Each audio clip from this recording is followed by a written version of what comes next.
उस रेयर टुकड़े को देखते ही गौतम की आंखों में एक अजीब सी चमक आ गई। वो उस टुकड़े को देखते ही समझ गया था कि उस टुकड़े की कीमत लगभग 5-6 करोड़ थी। लेकिन अनिल के लिए उस टुकड़े को समझ पाना और उसके बारे में जान पाना बहुत मुश्किल था। एक पत्थर का टुकड़ा। मुझे लगा कुछ बड़ी और अच्छी चीज दी होगी इन लोगों ने, लेकिन ये तो सिर्फ एक मामूली सा टुकड़ा है। अनिल ने अनजाने में ही कहा। नहीं डैडी जी, ये पत्थर नहीं, बहुत रेयर सैंडलवुड है।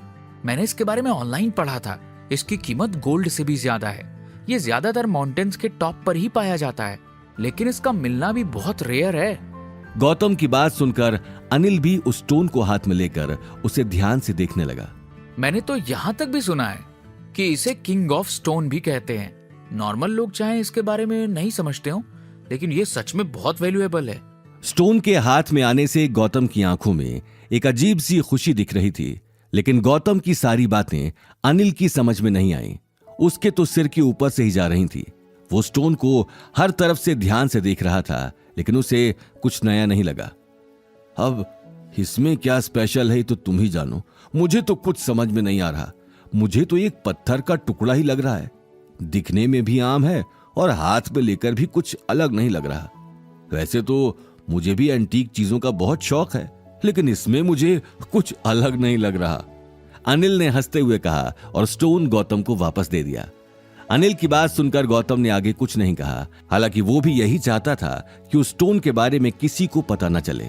उसने अगले ही पल उस स्टोन को वापस पैक कर दिया, लेकिन पैक करते हुए भी उसे उसमें एक अजीब सी लाइट दिखाई दी।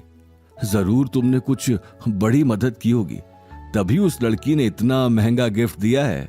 अनिल ने सीट बेल्ट लगाते हुए कहा। नहीं नहीं डैडी, बस हम अच्छे दोस्त हो गए, बाकी कोई ऐसी बात नहीं है। ये बात कहते ही गौतम ने बॉक्स को कार के डैशबोर्ड पर रख दिया। अगले ही पल दोनों घर की तरफ निकल गए। कुछ ही देर में गौतम ने कार घर के बाहर खड़ी कर दी, लेकिन घर के अंदर जाते ही गौतम को सामने गीता बैठी हुई दिखाई दी। हमेशा की तरह ही गीता की आंखें गुस्से में चढ़ी हुई थी। आइए आइए राजा साहब, सुबह ऐसे ही निकल गए। किचन में बर्तन गंदे पड़े हैं, घर की सफाई भी नहीं हुई है, हॉल पूरा मिट्टी मिट्टी हो रहा है।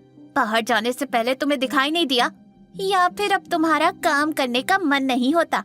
अरे भाग्यवान, अभी अभी तो आए हैं, थोड़ी सांस तो लेने दो, फिर कर लेना। अनिल ने आगे आकर गीता को समझाने की कोशिश की, लेकिन गीता को समझाना इतना आसान काम नहीं था। तुम तो चुप ही रहो जी। तुम्हें पता है, सुबह सुबह घर में मिट्टी देखकर मेरा दिमाग खराब हो जाता है। अरे इस आदमी को ये बात सोचनी तो चाहिए, काई ऐसे झोला उठा के थारे साथ हो लिया। पाछे फंस तो मैं गई ना। हे भगवान, किस जन्म की सजा दे रहा है। मारी तो समझ में नहीं आ रहा। माँ ने काय पूरी जिंदगी हाथ पैर चलाने ही है, मारा तो नसीब ही फूट गया।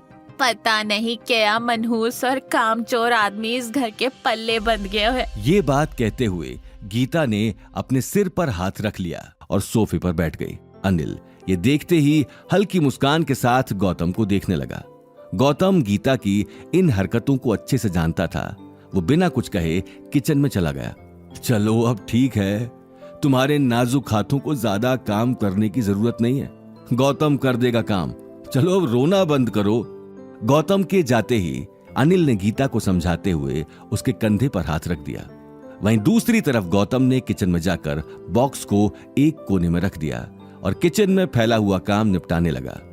देखते ही देखते उसने कुछ ही देर में पूरा घर साफ कर दिया। अवनी ऑफिस जा चुकी थी। गौतम काम खत्म करके अपने कमरे में चला गया। काम खत्म करते हुए लगभग शाम हो चुकी थी। गौतम ने कमरे में जाते ही अलमीरा के कोने से अपनी स्पिरिचुअल बुक्स निकाल ली जो उसने छिपा कर रखी थी। ये वो किताबें थीं जिन्हें वो 3 साल पहले पढ़ा करता था और अपनी स्पिरिचुअल पावर की प्रैक्टिस किया करता था।